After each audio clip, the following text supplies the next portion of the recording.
स्वागत आप सभी का ब्रेकिंग न्यूज चैनल में एक बार फिर से। तो आइए जानते हैं देश दुनिया की तमाम बड़ी खबरों को।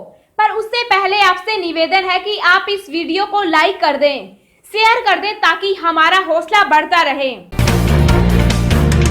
देश में कोरोना संक्रमित मरीजों का आंकड़ा 47,000 के पार, अब तक 1600 की मौत।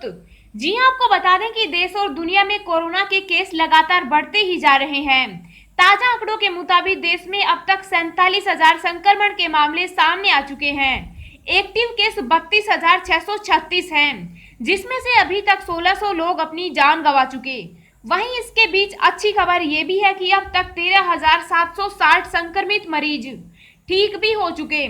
भारत में सबसे ज्यादा कोरोना संक्रमित मरीजों की संख्या महाराष्ट्र में है, जहां 14,651 मामलों की पुष्टि हो चुकी, जिसमें अब तक 588 लोगों की जान गई। दूसरे नंबर पर गुजरात है, जहां 5,833 संक्रमित हैं और अब तक 324 लोगों की मौत हो गई। तो वहीं दिल्ली संक्रमण के मामले में तीसरे नंबर पर है, जहां 4,900 मामले सामने आए हैं और 65 लोगों को अपनी जान गंवानी पड़ी। दुनिया भर में कोरोना वायरस की वजह से कुल 2,61,000 लोगों की जान गई, जबकि वायरस से संक्रमित लोगों की संख्या 35,95,000 हो गई। इनमें एक्टिव केस 21,77,000 हैं और खुशी की बात यह है कि अब तक 11,75,000 लोग ठीक हो गए हैं। किसानों को इतने घंटे के भीतर देनी होगी फसल नुकसान की जानकारी, वरना नहीं मिलेगा बीमा का लाभ।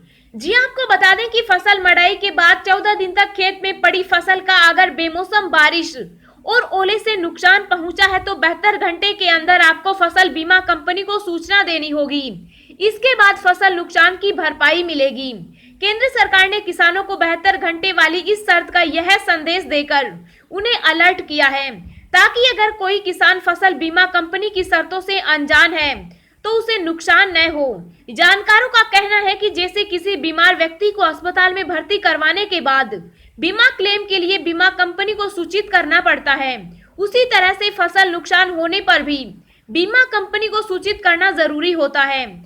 फसलों पर हमेशा मौसम की मार पड़ती रहती है, कभी बेमौसम बारिश और कभी सूखे की स्थिति में फसल सीधे तौर पर प्रभावित होती है। ऐसे में किसानों को इस मुश्किल से निकालने के लिए भारत सरकार किसानों के लिए पीएम फसल बीमा योजना चला रही है। इसके जरिए आप अपनी फसल की नुकसान की भरपाई कर सकते हैं, लेकिन इसमें एक शर्त है जिससे काफी किसान अनजान रहते हैं। वे सूचना समय पर दे नहीं पाते और इसलिए उन्हें बीमा करवाने के बाद भी फसल नुकसान का क्लेम लेने में परेशानी का सामना करना पड़ता है। देश के ज्यादातर हिस्सों में फिर खुली शराब की दुकानें, जमकर हुआ लॉकडाउन का उल्लंघन। जी आपको बता दें कि देश के ज्यादातर हिस्सों में शराब की दुकानें लगभग 40 दिन के बाद सोमवार को फिर से खुली है।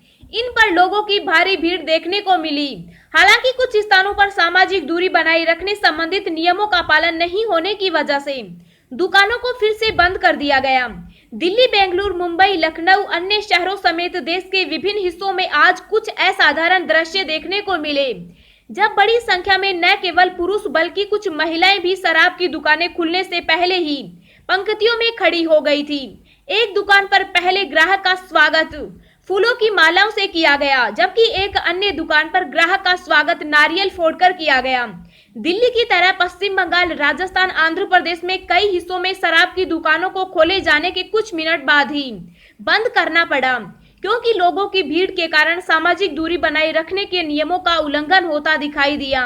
हालांकि तमिलनाडु सरकार ने 7 मई से शराब की दुकानों को खोलने की घोषणा की है। तमिलनाडु सरकार ने कहा कि गत 24 मार्च को लॉकडाउन के कारण बंद शराब की दुकानें राज्य में कुछ पाबंदियों के साथ 7 मई से खुलेंगी। हालांकि सरकार ने निषिद्ध क्षेत्रों में इन दुकानों को खोलने की संभावना से इनकार कर दिया। इस बीच देश के कुछ स्थानों पर शराब की दुकानों पर सामाजिक दूरी बनाए रखने के नियम का उल्लंघन भी किया गया।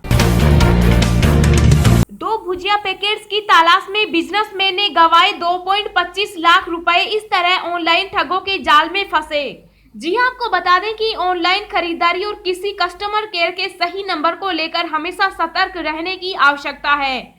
साथ ही अपने खाते से जुड़ी जानकारियां भी किसी से शेयर ना करें, नहीं तो आपका भी अकाउंट साफ हो सकता है, जैसा कि इनके साथ हुआ। 40 वर्षीय एक बिजनेसमैन ने खाने पीने की कुछ चीजें ऑनलाइन मंगाई। उन्होंने 400 रुपए के 2 भुजिया पैकेट्स भी मंगवाए थे, लेकिन वह उन्हें नहीं मिले। इसकी पूछताछ के लिए उन्होंने इंटरनेट पर सर्च करके कस्टमर केयर नंबर लिया और फिर उन्हें 2.25 लाख रुपए का चूना लग गया। पुलिस ने एफआईआर दर्ज करके जांच शुरू कर दी है।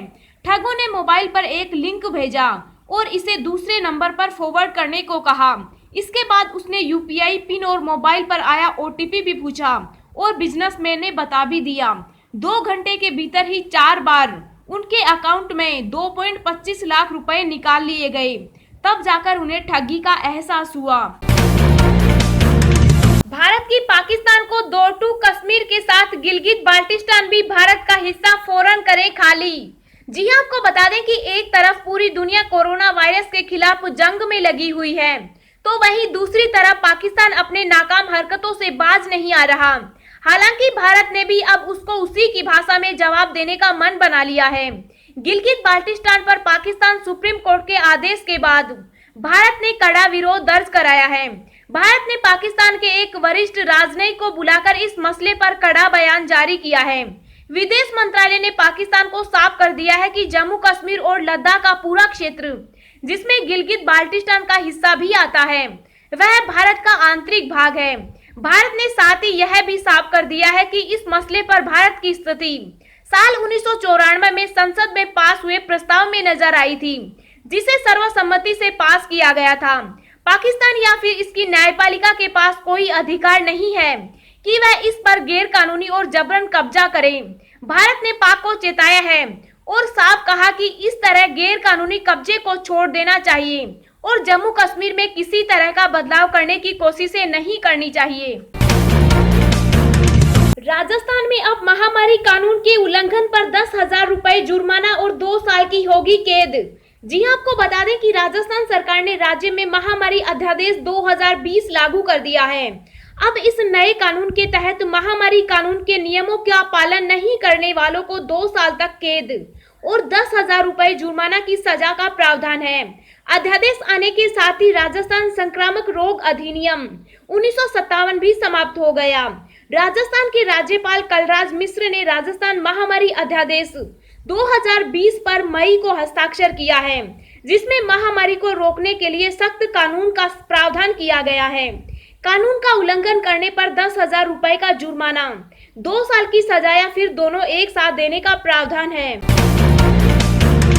यूपी में शराब की तय कीमत से ज्यादा वसूला तो योगी सरकार लेगी एक्शन। जी आपको बता दें कि लॉकडाउन 3.0 के बीच उत्तर प्रदेश सरकार ने शराब की बिक्री को लेकर बड़ा फैसला किया है। 4 मई से राज्य में शराब की बिक्री शुरू हो गई है। लॉकडाउन के दौरान ग्रीन और ऑरेंज जोन में शराब की बिक्री पर छूट दी गई है। हालांकि हॉटस्पॉट या कंटेनमेंट जोन में शराब की बिक्री पर पाबंदी रहेगी। वहीं होटल और रेस्टोरेंट के बार में भी फिलहाल शराब नहीं बेची जा सकेगी। आबकारी आयुक्त ने निर्देश दिए हैं कि प्रदेश भर में कहीं भी शराब की तय कीमत से अधिक दाम लिए जाने पर कार्रवाई की जाएगी। सभी लाइसेंस धारकों को निर्धारित मूल्य पर ही शराब बेचनी होगी। साथ ही आबकारी अधिकारियों को टेस्ट परचेजिंग करने के लिए भी कहा गया। यूपी सरकार ने शराब की बिक्री के लिए समय सीमा भी निर्धारित की है। सरकार ने बताया कि आबकारी विभाग की मात्र एकल दुकानों को ही सुबह 10 बजे से शाम 7 बजे तक शराब की बिक्री की अनुमति है। वहीं सोशल डिस्टेंसिंग का ध्यान रखते हुए शराब बिक्री के निर्देश दिए गए हैं। एक दुकान पर एक वक्त में सिर्फ 5 लोग ही खरीद सकते हैं। अब हम आपको अगले 24 घंटों के संभावित मौसम पूर्वानुमान के बारे में बता रहे हैं। अगले 24 घंटों के दौरान उत्तरी ओडिशा, झारखंड के कुछ हिस्सों, पंजाब, हरियाणा और उत्तरी राजस्थान के कुछ हिस्सों में हल्की से मध्यम बारिश के साथ 1-2 स्थानों पर भारी बौछारें पड़ने का अनुमान है। पश्चिम बंगाल, पूर्वोत्तर भारत, आंतरिक तमिलनाडु, केरल, कर्नाटक, उत्तराखंड और हिमाचल प्रदेश में हल्की से मध्यम बारिश हो सकती है। जम्मू कश्मीर, लद्दाख, दिल्ली, पश्चिम और मध्य उत्तर प्रदेश, उत्तर और उत्तरी पूर्वी राजस्थान के कुछ हिस्सों, छत्तीसगढ़ और तटीय आंध्र प्रदेश में 1-2 जगहों पर हल्की से मध्यम बारिश के आसार हैं।